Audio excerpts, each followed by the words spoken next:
السلام علیکم ورحمۃ اللہ وبرکاتہ۔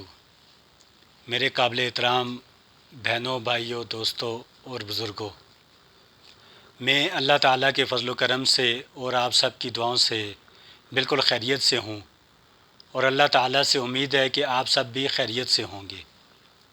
میری اللہ تعالیٰ سے دعا ہے کہ اللہ تعالیٰ آپ سب کو ہمیشہ خوش و خرم اور برکت والی زندگی عطا فرمائے، اور جتنے بھی میرے بہن بھائی دوست بزرگ بیمار ہیں اللہ تعالیٰ ان کو صحت اور تندرستی عطا فرمائے، اور جن پر قرض ہے اللہ تعالیٰ ان کے قرضوں کی ادائیگی کا بندوبست غیب کے خزانوں میں سے فرمائے، اور جن میرے بہن بھائی دوستوں کے اولاد نہیں ہے اللہ تعالیٰ ان کو نیک اور صالح اولاد عطا فرمائے، اور جن کی اولاد ہے اللہ تعالیٰ ان کو اپنے ماں باپ کے حق میں نیک اور صالح بنائے، آمین ثم آمین۔ میرے پیارے بہنوں، بھائیوں، دوستوں،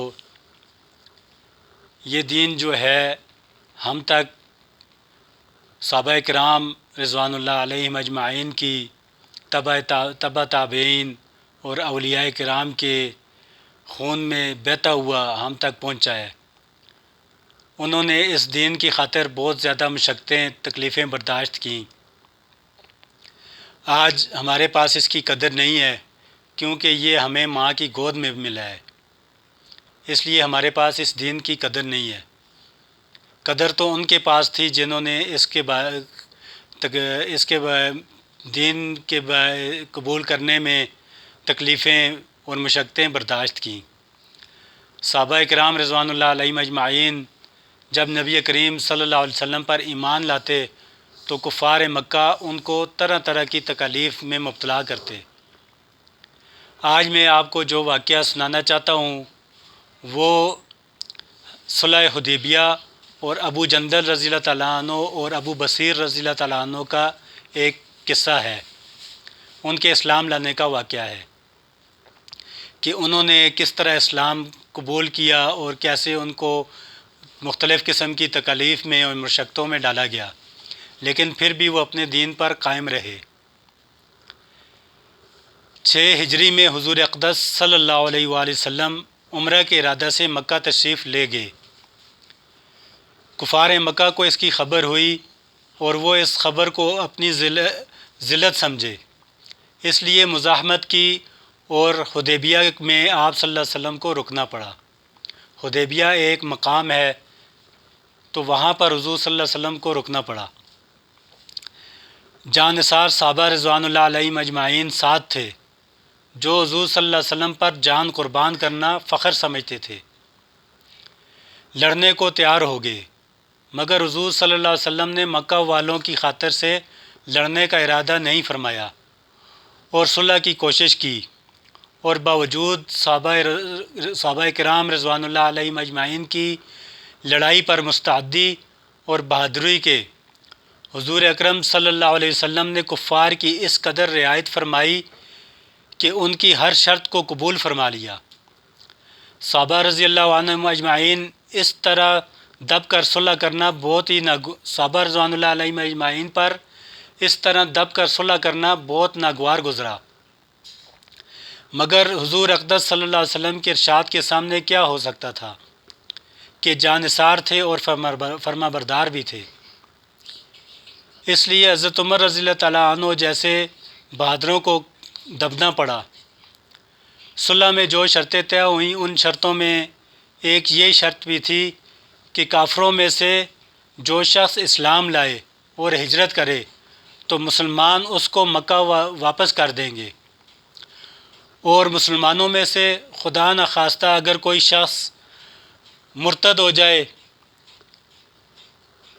تو وہ واپس نہ کیا جائے۔ یہ صلح نامہ ابھی تک پورا لکھا بھی نہیں گیا تھا کہ حضرت ابو جندل رضی اللہ تعالیٰ عنہ ایک صحابی تھے جو اسلام لانے کی وجہ سے طرح طرح کی تکلیفیں برداشت کر رہے تھے اور زنجیروں میں بندھے ہوئے تھے۔ اسی حالت میں گرتے پڑتے ہوئے مسلمانوں کے لشکر تک پہنچ آئے، اور اس امید سے ان کے پاس آئے کہ ان لوگوں کی حمایت میں جا کر اس مصیبت سے چھٹکارا پاؤں گا۔ ان کے باپ سہیل نے جو اس صلح نامہ میں کفار کی طرف سے وکیل تھے اس وقت تک مسلمان نہیں ہوئے تھے۔ فتح مکہ میں مسلمان ہوئے۔ انہوں نے صاحبزادے کے تمانچے مارے اور واپس لے جانے پر اصرار کیا۔ حضور صلی اللہ علیہ وآلہ وسلم نے ارشاد فرمایا کہ ابھی صلح نامہ مرتب نہیں ہوا، اس لیے ابھی پابندی کس بات کی؟ مگر انہوں نے اصرار کیا۔ پھر حضور صلی اللہ علیہ وسلم نے فرمایا کہ ایک آدمی مجھے مانگا ہی دے دو، لیکن وہ لوگ ضد پر تھے، نہ مانا۔ ابو جندل رضی اللہ تعالیٰ عنہ نے مسلمانوں کو پکار کر فریاد بھی کی کہ میں مسلمان ہو کر آیا اور کتنی مصیبتیں اٹھا چکا، اب واپس کیا جا رہا ہوں۔ اس وقت مسلمانوں کے دلوں پر جو گزری اللہ ہی کو معلوم ہے، مگر حضور صلی اللہ علیہ وسلم کے ارشاد سے واپس ہوئے۔ حضور صلی اللہ علیہ وسلم نے تسلی فرمائی اور صبر کا حکم دیا اور فرمایا کہ عنقریب حق تعالی شانہ تمہارے لیے راستہ نکالیں گے۔ صلح نامہ کے مکمل ہو جانے کے بعد ایک دوسرے صحابی ابو بصیر رضی اللہ تعالیٰ عنہ بھی مسلمان ہو کر مدینہ منورہ پہنچے۔ کفار مکہ نے ان کو واپس بلانے کے لیے 2 آدمی بھیجے۔ حضور اقدس صلی اللہ علیہ وسلم نے حسب وعدہ واپس فرما دیا۔ ابو بصیر رضی اللہ تعالیٰ عنہ نے عرض بھی کیا کہ یا رسول اللہ، میں مسلمان ہو کر آیا، آپ صلی اللہ علیہ وسلم مجھے کفار کے پنجے میں پھر واپس بھیجتے ہیں۔ آپ صلی اللہ علیہ وسلم نے ان سے بھی صبر کرنے کو ارشاد فرمایا اور فرمایا کہ انشاءاللہ عنقریب تمہارے واسطے راستہ کھلے گا۔ یہ صحابی ان دونوں کافروں کے ساتھ واپس ہوئے۔ راستے میں ان میں سے ایک سے کہنے لگے کہ یار، تیری یہ تلوار تو بڑی نفیس معلوم ہوتی ہے۔ میں نے شیخی باز آدمی ذرا سی بات میں پھول جاتا ہے۔ وہ نیام سے تلوار نکال کر کہنے لگا کہ ہاں، میں نے اس تلوار کا بہت سے لوگوں پر تجربہ کیا ہے۔ یہ کہہ کر تلوار ان کے حوالے کر دی۔ انہوں نے اسی پر اس کا تجربہ کیا۔ دوسرا ساتھی یہ دیکھ کر کہ ایک کو تو نمٹا دیا، اب میرا نمبر ہے، بھاگا ہوا مدینہ آیا اور حضور اکرم صلی اللہ علیہ وآلہ وسلم کی خدمت میں حاضر ہو کر عرض کیا کہ میرا ساتھی مر چکا ہے، اب میرا نمبر ہے۔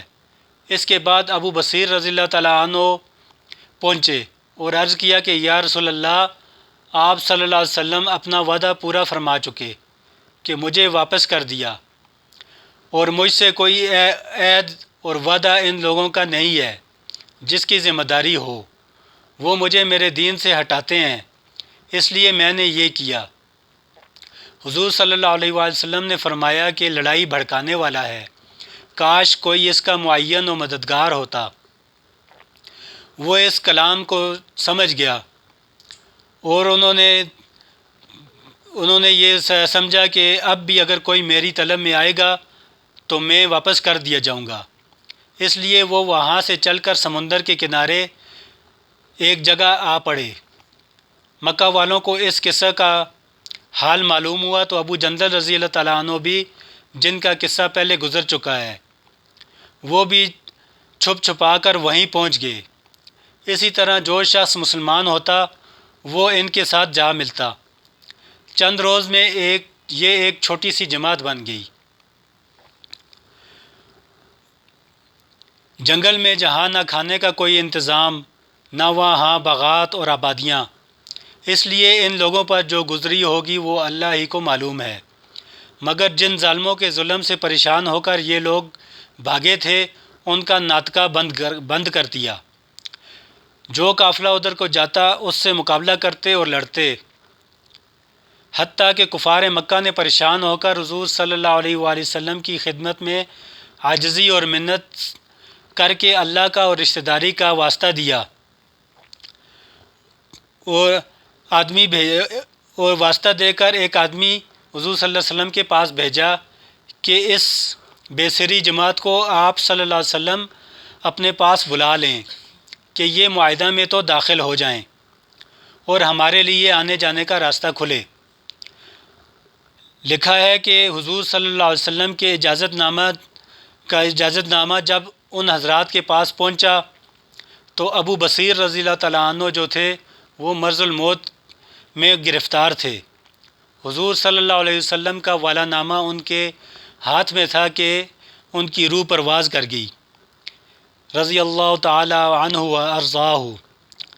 آدمی اگر اپنے دین پر پکا ہو، بشرطے کہ دین بھی سچا ہو، بڑی سے بڑی طاقت اس کو نہیں ہٹا سکتی، اور مسلمان کی مدد کا تو اللہ تعالیٰ نے وعدہ کیا ہے بشرطے کہ وہ مسلمان ہو۔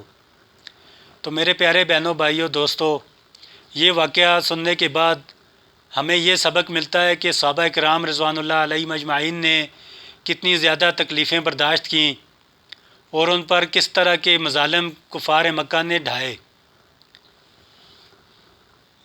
تو اس طرح چلتے چلتے یہ دین جو ہے یہ ہم تک پہنچا۔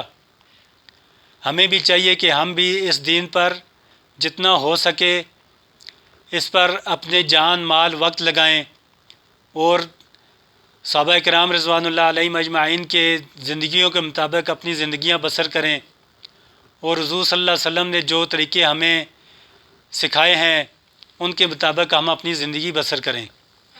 تو اللہ تعالیٰ سے دعا ہے کہ اللہ تعالیٰ مجھے بھی اس پر عمل کرنے کی توفیق عطا فرمائیں، اور جتنے میرے بہن، بھائی، دوست، بزرگ جو مجھے دیکھ رہے ہیں اور سن رہے ہیں، اللہ تعالیٰ ان کو بھی عمل کی توفیق عطا فرمائیں۔ آمین ثم آمین۔ آخر میں میری آپ سب سے گزارش ہے کہ اگر آپ کو میرے یہ واقعات پسند آتے ہوں تو ان کو ضرور لائک اور شیئر کر دیا کریں، اور آپ سبسکرائب کے بٹن کو بھی دبا دیا کریں تاکہ میرے آنے والی ویڈیوز آپ تک پہنچتی رہیں۔ اللہ تعالیٰ آپ سب کا حامی و ناصر ہو۔ والسلام۔